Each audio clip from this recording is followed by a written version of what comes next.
Hello friends, বকুলের lifestyle চ্যানেলে সকলকে স্বাগত জানাই। আজকে হচ্ছে রবিবার, তো রবিবার সকাল সকাল আজকেও আমি আপনাদের কাছে চলে এসেছি। এখন মোটামুটি 7:30টার মতো বাজে। তো সকালবেলায় যেরকম কাজ থাকে সেরকম করে নিয়েছি, তারপর ঠাকুর পুজো করে চলে যাব রান্নাঘরে। তো তার আগে দেখলাম আমাদের বাবিসোনা এখানে বসে বসে একটুখানি আর্ট করছে, ছবি আঁকছে ফোন দেখে। তো আপনারা দেখুন কত সুন্দরভাবে ওর আঁকছে বা কত সুন্দর ওর প্রচেষ্টা। যাই হোক, এলোমেলো অবস্থাতেই বসেছিল। বাচ্চা তো সকালে ঘুম থেকে উঠে চুল টুল আঁচড়েনি। তো আরেক জেঠিমা বলছে, আপনি ভিডিও করছেন, ও যে চুলটাও আঁচড়েনি, ও কোনো ব্যাপার নেই, ও দেখতে এমনিতে সুন্দর, ওকে এমনিতেই ভালো লাগবে। আর তেমনি সুন্দর ওর হাতের আর্ট। হাট কিন্তু শেখে না, ওরা কিন্তু নিজে নিজেই চেষ্টা করে। যাই হোক, চেষ্টা তো আর মানুষের বিফলে যায় না। তো ও কিন্তু মোবাইল দেখে দেখে হাটটা করছে।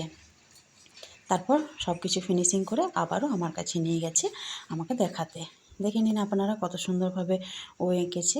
তো যাই হোক, বাড়িতে বাচ্চা কাচ্চা অনেক আছে, তার জন্য আমরা সময়টাও বুঝতে পারি না, ওদেরকে নিয়ে মজাও হয় আর ওদের জিনিসগুলো দেখতেও ভালো লাগে। তারপর বিকেলে তো অনেক ছেলেমেয়ে পড়তে আসে। দুদিন টিউশন ছুটি ছিল, বাচ্চাগুলো আজকে বিকেলে আসবে। তো ওদের ব্লগটাও আমি আজকে আপনাদের সঙ্গে একটু শেয়ার করে দেবো।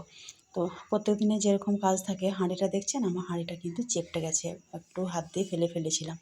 আর এখানে এই যে সকাল সকাল শাক চলে এসছে 2 আঁটি, এতটা শাক লাগবে না, ধুয়ে রেখেছি ভালো করে।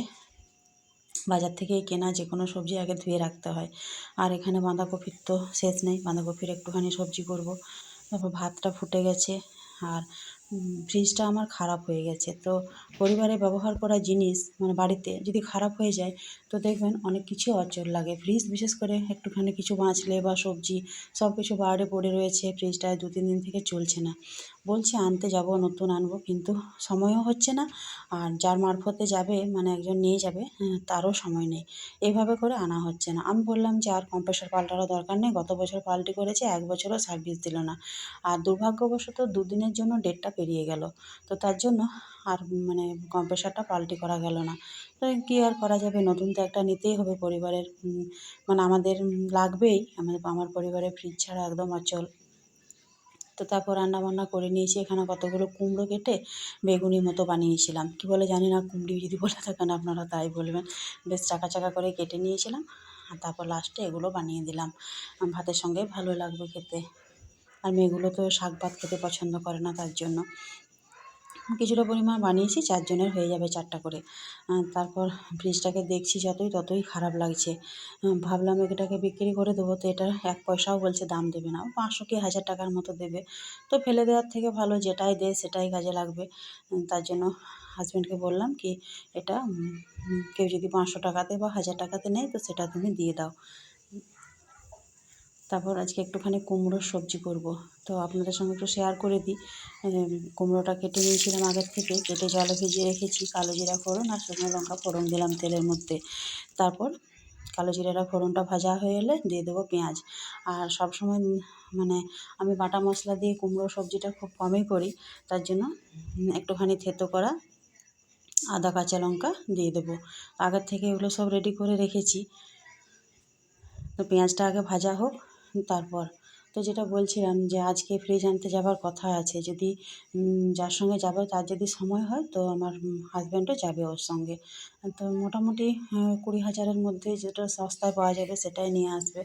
অত টাকাও এখন নেই, আর সবসময় নগদ টাকা কাছে থাকেও না।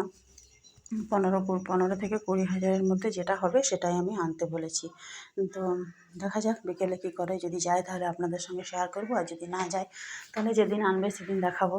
তো আজকাল এমন একটা অভ্যাস হয়ে গেছে, ইউটিউব করে করে সব জিনিসটা শেয়ার করা অভ্যাস হয়ে গেছে। তাই সব জিনিসটাই মনে হয় শেয়ার করে দিই। এখানে দেখুন পেঁয়াজটা ভাজা হয়ে এসেছিলো, আদা কাঁচা লঙ্কাটা দিয়ে দিয়েছি, এবার হলুদ লবণটাকেও দিয়ে দিয়েছি পরিমাণ মতো। এবার কেটে রাখা কুমড়োটাকে দিয়ে দেবো। হাই ফ্লেমে কষাতে হবে, জল ছাড়লে মুশকিল, তখন আরও কষানো যাবে না। সেজন্য হাই ফ্লেমে ভালো করে কুমড়োটাকে কষিয়ে নিচ্ছি। হাই ফ্লেমে কষানোর পর একটুখানি জল দিয়ে ঢাকা দিয়ে দেবো, তাহলেই সহজভাবে কুমড়ো সবজি হয়ে যাবে। একটু ভাজা মশলা আর একটুখানি গরম মশলার গুঁড়ো আর একটুখানি চিনি দেবো।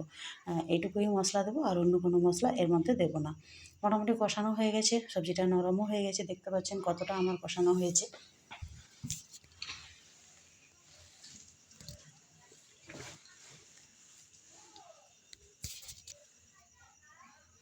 তারপর এখানে দিয়ে দিচ্ছি এই যে চিনি আর গরম মশলার গুঁড়ো, ভাজা মশলার গুঁড়ো।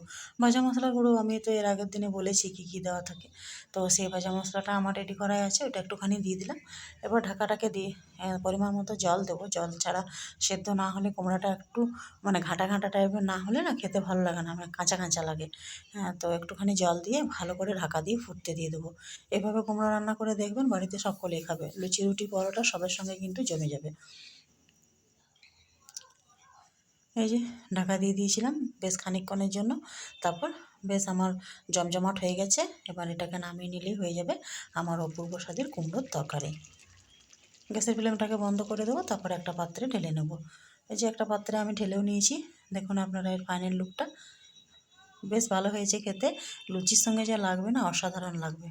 তো যাই হোক, বিকেলবেলা আজকে রবিবার ছিল, দুদিন ছুটি ছিল মেয়েগুলোর, সেই মেয়েরা দুদিন পড়ায়নি, তাই জন্য ওদেরকে ডেকেছি। তো ওদের সঙ্গে একটু মজা করলাম। ওদের পড়াশোনা, ওদের চাল চলন, কথাবার্তা আমার ভালো লাগে। আপনারাও দেখুন, আপনাদেরও ভালো লাগবে।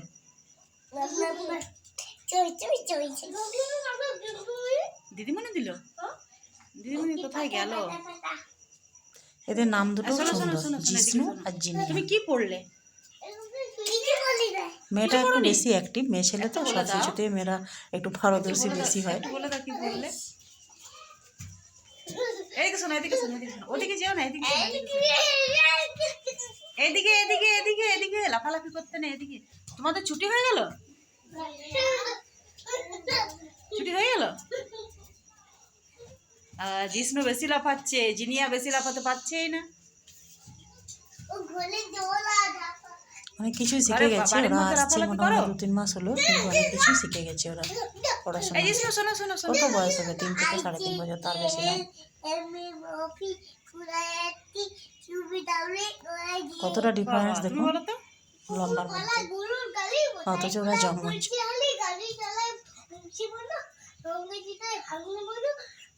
ওদিকে যেও না, হাট বসেছে বক্সিগঞ্জের পদ্মা পাড়ে। দেখ বদমাশি করছে। তো আজকে আপাতত এইটুকুই, আসছি কোনো একটা পরবর্তী ব্লগ নিয়ে। কেমন লাগলো ব্লগটি অবশ্যই আপনারা জানাবেন। সকলকে জানাচ্ছি গুড বাই, সকলে ভালো থাকুন, সুস্থ থাকুন। আচ্ছা,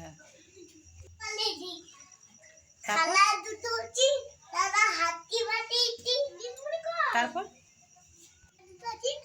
কার খাড়া দুটো সিং? হাট্টিমা টিম টিম, তাদের খাড়া দুটো সিং, তারা হাট্টিমা টিম টিম। আর ওইটা বলো তো, আতা গাছে,